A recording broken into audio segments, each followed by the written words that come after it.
நடிகரோட படத்தை போய் இன்னைக்கு நீங்க ஜனநாயகன் பார்த்துட்டு வந்திருப்பீங்க. என்னடா உங்களுக்கு நிரூபணம் வேணும், ஏன்டா ஏமாத்திட்டு இருக்கிறீங்க?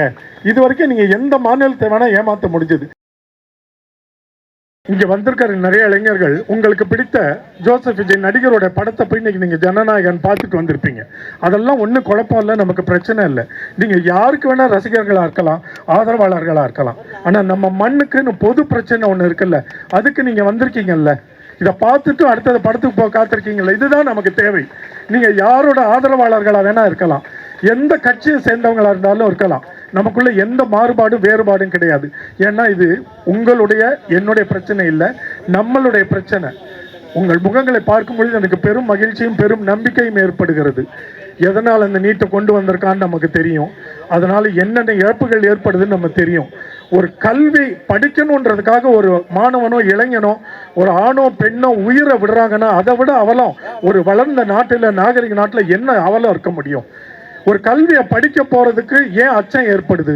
அதை படிக்க முடியாம ஏன் அவனுக்கு வாய்ப்பு மறுக்கப்படுது? நினைச்ச பட்டத்தை பெற முடியலன்னா அது என்ன ஜனநாயகம்? அப்ப எல்லாமே தப்பா இருக்குல்ல. இப்ப பாருங்களேன், 11ஆம் வகுப்பு 12ஆம் வகுப்பு பள்ளியில ஏதோ ஒரு பாடத்திட்டத்தை எடுத்து படித்தாகணும்ல பிள்ளைகள். பயாலஜி பிளஸ் மேத் ஒரு group, computer science plus math ஒரு குரூப்பு, காமர்ஸ் அக்கௌண்டன்சி எக்கனாமிக்ஸ், இன்னொன்று arts humanities, history geography humanities social சயின்ஸ்னு. ஆனால் அதையும் தாண்டி 10ஆம் வகுப்பு முடிச்சுட்டு 11ஆம் வகுப்பு வரும்பொழுதே எதுக்காக பள்ளியில் குறைவாக பணத்தை கட்டிக்கிட்டு லட்சக்கணக்கில் போய் பணத்தை கட்டிக்கிட்டு எதுக்காக நீட்டு ட்ரைனிங்க்கு போகிறான்? அப்போ இதுக்கு கொடுக்க முடியாத முக்கியத்துவத்தையும் பணத்தையும் இன்னொரு இடத்துல கொட்டுறான்னா 2 படிப்பு ஒரே சமயத்தில் படிக்க வேண்டியதாக. யோசிச்சு பார்த்தீங்களா என்ன ஒரு மூடத்தனமான ஒரு நாட்டில் நம்ம வாழ்ந்துட்டு இருக்கிறோன்னு? எது உனக்கு பிரைம் எஜுகேஷன், எது முக்கியமான கல்வி? இது முக்கியமான கல்வின்னா நீ நீட்டுக்கு அவ்வளோ லட்சக்கணக்கில் பணம் கட்ட வேண்டிய அவசியமே இல்லையே.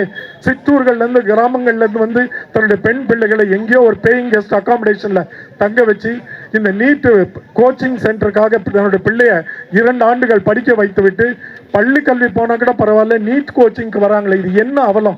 எது உண்மையான படிப்பு? எங்கே அறிவு கிடைக்கிது? எங்கே வாழ்க்கை கனவை எது உங்களுக்கு அமைச்சு தருது? நீட்டு எவ்வளவு ஒரு தவறான ஒரு முன்னுதாரணமாக அமைஞ்சிட்டு இருக்கு.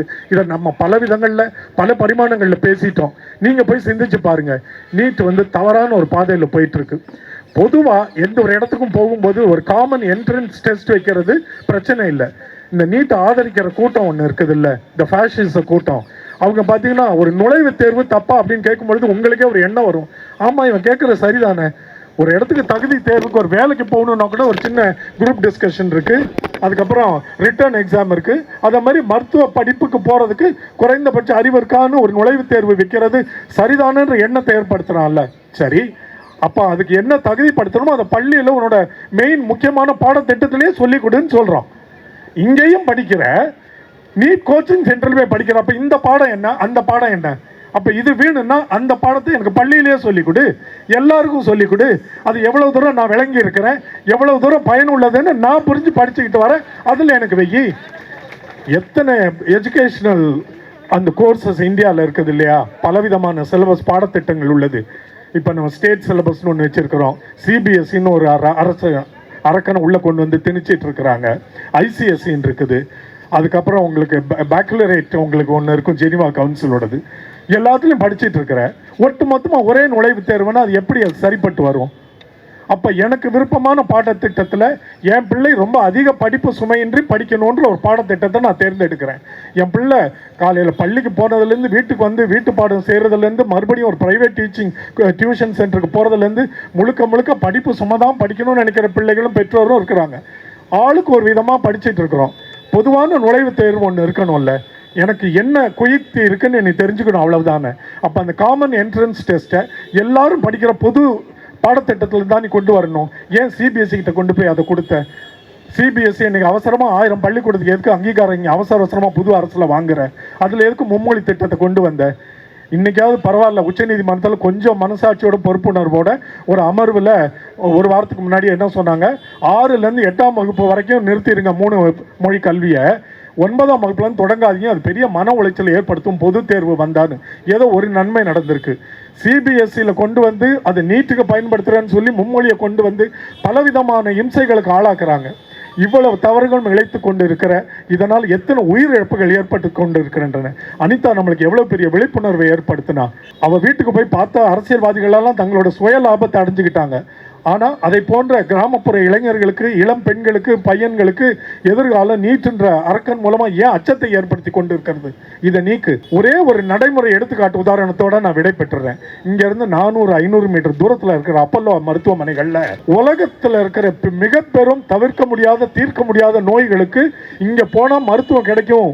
இந்தியாவுக்கு போனால் கிடைக்கும், சவுத் இந்தியாவுக்கு போனால் கிடைக்கும், தமிழ்நாட்டுக்கு போனால் கிடைக்கும். உலகத்தின் சிறந்த மருத்துவர்கள் இங்கே தான் இருக்கான்னு தமிழ்நாட்டை பற்றி கேள்விப்பட்டிராத, இந்த மொழியே தெரியாதவனுக்கெல்லாம் தகவல் போகுது. அந்த நாட்டில் மருத்துவ செலவும் ரொம்ப குறைவா. போனால் இதுக்கு நிச்சயமாக தீர்வு கிடைக்குமா? மிகப்பெரிய மருத்துவ அறுவை சிகிச்சை நிபுணர்கள், மேதைகள் இருக்காங்களான்னு வராங்க.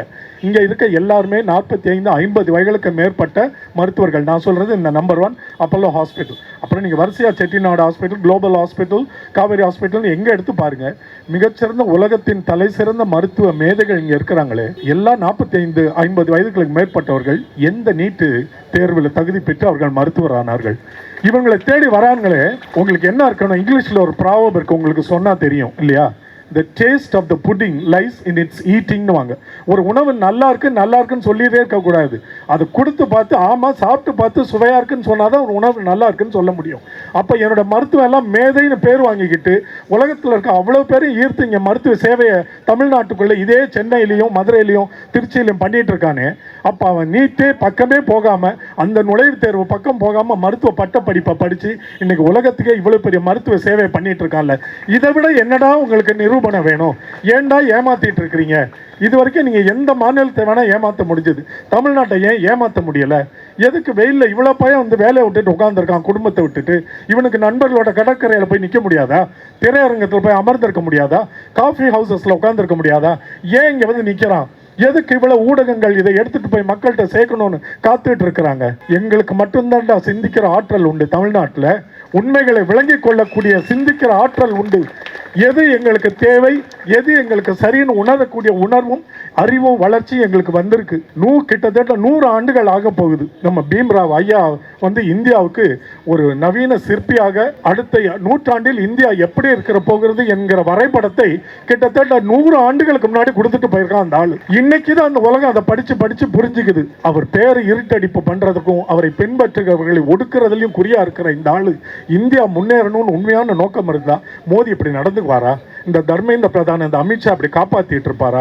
ஏயா, ஒரு சின்ன தவறு ஒரு ஆஃபீஸில் பண்ணிட்டா உனக்கு சேலரியில் அந்த மாதம் உனக்கு சேலரி கட் ஆகுது இல்லை, உனக்கு ஒரு சின்ன சஸ்பென்ஷன் வருது இல்லை, உனக்கு கெரியரில் பிளாக் மார்க் வருது இல்லை. இவ்வளோ பெரிய ஒரு பொது தேர்வை இந்தியாவில் கிட்டத்தட்ட 1 கோடி மாணவர்கள் எழுதுகிற நுழைவுத் தேர்வில் பல முறை இந்த தேர்வில் குளறுபடி நடந்துருச்சு.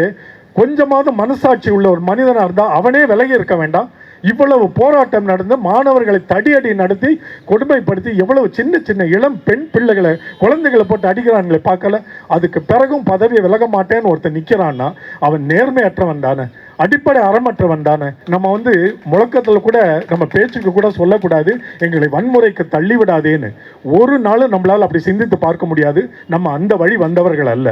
நம்ம எல்லாத்தையும் ஏற்றுல சரியாக பிறருக்கு முழக்கங்களின் மூலமாக சொல்லி சிந்தனை மாற்றம் ஏற்படுத்தி சமூக மாற்றத்தை உருவாக்குகிற ஒரு வம்சத்தில் வந்தவர்கள் நம்மளுடைய ஜெய்பீம் வம்சம். அவங்களை பற்றி தான் நான் பேசிட்டு இருக்கிறேன். அப்படி வந்தவங்க நம்ம பேச்சு கூட வன்முறை என்று எடுக்க வேண்டாம். இந்த முழக்கத்தில், மிரட்டலில், நம்ம கூடுகிற கூட்டத்தில், அந்த அங்கே நடக்கிற கரப்பான் பூச்சி ஆர்ப்பாட்டத்தில் தலைநகரத்தில் பல ஆயிரம் மைல்களுக்கு அப்பால் இங்கே உட்காந்து ஒரு நாளில் ஒரு பிற்பகலில் நம்ம ஆதரவை தெரிவிச்சுட்டு இருக்கோம்ல, இந்த முழக்கத்தின் தீர்க்கம் அதுதான் போய் அங்கே ஒலிக்கணும். அந்த மாற்றத்தை ஏற்படுத்தணும். ஒற்றை மனிதனாக அவன் தொடங்கிய அந்த கரப்பான் பூச்சி இயக்கம், உண்மையை சொல்லணும்னா இதை தொடங்கினது அபிஜித் இல்லை. அந்த இளைஞர் சொன்ன மாதிரி இந்த கரப்பான் பூச்சி இயக்கத்தை தொடங்கி வச்சவர் சூரியகாந்த் ஐயா தானே. அவருக்கும் நன்றி கூறி, இந்த அபிஜித் பின்னாடி இல்லை, நம்ம நிற்கிறது ஒரு தனி மனிதன் பின்னாடி இல்லை. It's not Abhijit. இன்னைக்கு அபிஜித்தை இவங்க மறைச்சிடலாம், ஏமாத்திடலாம், ஏதாவது பண்ணிடலாம், மிரட்டிடலாம், கொன்று கூட போடலாம். அந்த கூட்டம் தானே, கொலகார கூட்டம் தானே. நாளைக்கு அந்த இடத்துல இன்னொருத்த வந்து நிற்பான். நம்ம கொள்கைகளின் பின்னால் நிற்கிறவர்கள், ஆட்களின் பின்னால் நிற்கிறவர்கள் அல்ல. நம்மளுடைய முழக்கமும் ஆதரவும் இந்த போராட்டமும் தொடரும். இதே போல இன்னும் பெருமளவில் கூடுங்கள். உங்க நண்பர்களை எல்லாம் கூட்டிட்டு வாங்க. அவங்களுக்கு ஒண்ணு தெளிவா விளக்குங்க. இது அரசியல் பின்னணி அல்ல. நீ எந்த கட்சியை சேர்ந்தவனா இருந்தாலும் இதை போன்ற நீட்டை எதிர்க்கிற நம்ம எதிர்கால இளைஞர்களுக்கு ஆதரவு கொடுக்கிற, தலைமுறையின் வரலாற்றை சிதைக்க துடிக்கிறவர்களுடைய கனவுகளை தகர்க்கிற பொதுநல கூட்டம்னு சொல்லி அடுத்த முறை எல்லா கட்சிகளிலிருந்து எல்லாரையும் இழுத்துட்டு வாங்க.